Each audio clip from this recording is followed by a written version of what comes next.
Hello mga ga, para po sa mga bago po nating followers, i-reveal muna natin yung ating recipe ng ating Bavarian at yung ating matagal malusaw na ating cooking. Ang ating recipe na ito ay marami na po itong nakagawa at ito'y napagkakakitaan na nila. Maraming salamat po sa inyo mga ga.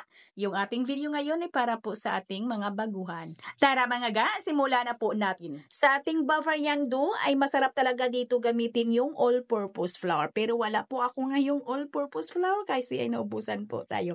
Kaya yung ginamit ko dito na harina ay yung first class lang. Yung ating mga ingredients dito ay doon ko na lang po ilagay sa ating caption. Sundan nyo lang po yung ating mga instruction. Sa isang bowl ay paghaluin lang po natin yung ating mga ingredients at pagkatapos ay tunawin po natin yung ating asin at yung ating asukal bago po natin basain yung ating harina. Yung ating shortening at yung ating margarine ay pinaghalo ko lang yan. Pwede naman kayo dito gumamit ng margarine lahat. Pwede ding shortening lahat. Kung wala po kayong mga machine na pwedeng magpakinis ng ating dough, ay pwede talaga ninyo ito mga ga, masahin ng mano-mano. Sa ilagay po natin dito na evaporated milk, ay tansyahin nyo lang po kasi hindi naman tayo magkapareho ng brand na ginagamit po natin na harina. At dahil busy po ako ngayon mga ga, ay hindi po ako makapagmasa ng mano-mano sa ating video, kaya idaan ko po ito sa aking dough roller. At bago ko po yan ipadaan sa aking dough roller machine, ay hatiin ko muna yung ating dough kasi gagawa po tayo dito ng flavor OB. Maglagay lang po ako dito ng food color na OB violet. Doon na lang po ako maglagay ng flavor OB sa ating palaman mamaya. At yung ating dough na ito ay idaan ko po ito sa aking dough roller machine. At putulin ko lang po ito sa 35 grams at nakapagputol po tayo dito ng 54 piraso. Kasi sa percentage po ng ating dough ay umabot po ako ng 1,900 grams. Kasama na yung dust ko ng harina habang ako ay nagmamakina, ay i-divide po natin sa 35 grams kaya nakagawa po tayo or nakaputol po tayo ng 54. Pagkatapos po natin yung putulin lahat ay agad na po natin yung figurahin at i-flatten lang po natin ng kaunti para hindi naman na maging bilog na bilog talaga yung ating Bavarian dough. At pagkatapos po nating mapigura lahat mga ga, ay palsahin lang po natin yung ating dough ng mga nasa 70% to 80%. At habang pinapaalsa po natin yung ating dough ay gagawa na po tayo ng ating palaman. Sa ating cornstarch, yung gamit ko na measurement spoon ay yung 15 ml. At dapat ganito po tayo magsukat para hindi naman maging mahablang ka yung outcome ng ating palaman.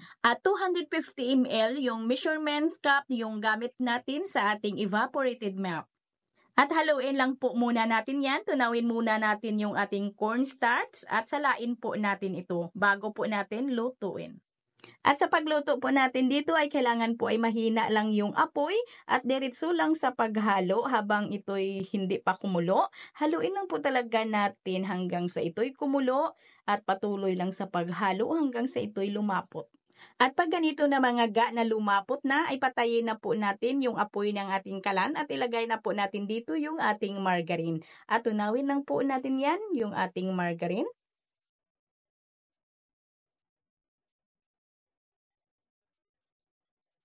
Ayan ang mga ga, napakakinis po ng ating palaman at hatiin ko lang po ito kasi ay kukuha po tayo dito ng lagyan po natin ng OB flavor. Habang mainit pa yung ating palaman ay lagyan na po natin ng OB flavor powder. Powder lang po yung gamit ko.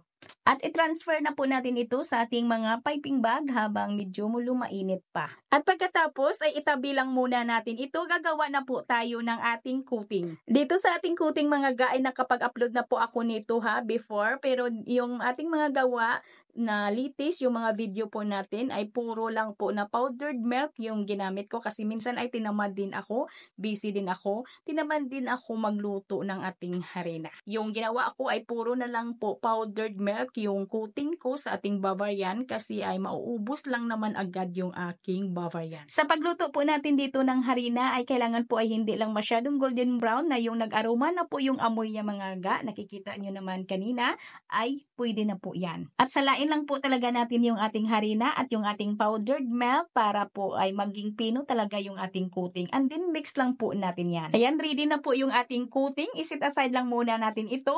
Magluto na po tayo ng ating dough. Umalsa malasa na po yung ating dough. Yung gamit ko dito na mantika mga ga ay yung ordinary lang po na mabibili po natin sa ating mga market. At wag lang pong masyadong malakas yung apoy ng ating kalan ha, para hindi naman mabigla yung ating dough, para hindi din masunog. At wag lang pong masyadong mahina yung apoy ng ating kalan ha, para hindi naman po mamantikain yung loob ng ating dough. At nang matapos na po natin itong lutuin lahat, na yung lumamig na yung ating donut, ay pwede na natin itong lagyan ng palaman. At para dumikit po dito yung ginawa po natin coating, ay pahiran lang po natin ito ng condensed milk. At yung gamit ko lang po ng pagbutas po natin ay ito lang po mga ga, yung dulo lang po ng kutsara. At kung magtatanong naman kayo kung magkano po yung bintahan ko dito sa ating 35 grams, ay dito sa akin mga ga ay 10 pesos lang po ito. At kakadipindi din yan sa ating costing ha. Kayo'y mag-costing lang bago po kayo magbenta. At para mapadali po natin yung ating paggawa, ay pahiran muna natin ito lahat ng condensed milk bago po natin ipalubog po sa ating ginawang coating. Yung ating ginawang palaman mga ga ay tamang-tama lang po dito sa ating 1 kilong dough. At yung ginawa po nating coating ay hindi po natin dito mauubos. Marami pa po yung matitira. At yung nagamit po natin dito na condensed milk, yung pinahid po natin ay half can lang po yung nakuha po natin. At pagkatapos po nating nailagyan lahat ng palaman ay i-double coat po natin or ipalubog natin ito ulit sa ating coating. At pagkatapos may natira pa po tayo na palaman ay ilagay na po natin dito sa ibabaw para maganda din tingnan. Ito po yung natira po natin na coating. Marami pa po mga ga. At mga ga, kung maraming gawaan ay malaki rin yung kikitain. At dito po nagtatapos yung ating video. Ito po ulit ang inyong Kainday Tinapay. Maraming salamat at bye-bye.